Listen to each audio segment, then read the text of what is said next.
Bonjour chers amis, parlons des problèmes de Citroën C3. L'intérieur de la Citroën C3 n'est pas fait de matériaux de la plus haute qualité, alors assurez-vous que rien ne soit cassé ou ne tombe. Assurez-vous de vérifier toute l'électronique de la voiture ainsi que la trappe et la suspension. En principe, si tout est en ordre, même s'il y a quelques problèmes mineurs, la réparation ne devrait pas être coûteuse. Si vous optez pour le diesel, sachez que le 1,6 HDI est sujet à des pannes de pompe, et c'est l'une des pièces les plus coûteuses à réparer. C'était vrai pour les premiers modèles, plus tard Citroën a corrigé l'erreur. Le moteur 1.4 HDI 16 volts de la Citroën C3, jusqu'à l'automne 2003, présentait des retards d'accélération, des pertes de puissance et des performances inégales du moteur. Ce problème a été résolu par une reprogrammation de l'unité centrale du moteur. Moteur 1.4 HDI 70 peut avoir une fuite au niveau des joints de l'injecteur et du tuyau diesel, il y a une odeur dans l'habitacle, il a fallu remplacer les tuyaux et les joints. Une petite série du même moteur fabriquée entre mai et septembre 2002 peut avoir des problèmes avec l'arbre à cam.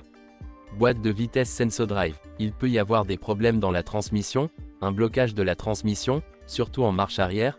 Il y a eu de nombreux problèmes, il s'agissait de la lubrification des rainures d'embrayage, ou du remplacement de l'entraînement hydraulique. Parfois, une simple reprogrammation de la transmission électronique permettrait à la transmission de commencer à fonctionner correctement. La Citroën C3 fuyait souvent de l'huile du groupe motopropulseur depuis la période de production initiale. Le piège s'use rapidement mais est très peu coûteux à réparer, c'est le remplacement le plus courant d'un clip stabilisateur d'épaule. Il y a eu une rupture, fissuration, des ressorts de l'amortisseur. En raison d'une défaillance sur l'autoroute Cannes, l'écran, la climatisation, etc. peuvent mal fonctionner. Plastique. Au début de la production, il se raye facilement, se raccourcit mal et sonne parfois creux pendant. Jauge de carburant, affichée de manière incorrecte sur de nombreuses Citroën C3. Fin 2003, l'électronique a été reprogrammée et parfois la jauge de carburant a été remplacée. Essuie-glace, veut que le moteur d'essuie-glace tombe en panne. Le voyant airbag peut s'allumer inutilement, le problème vient des contacts du connecteur, situé sous le siège.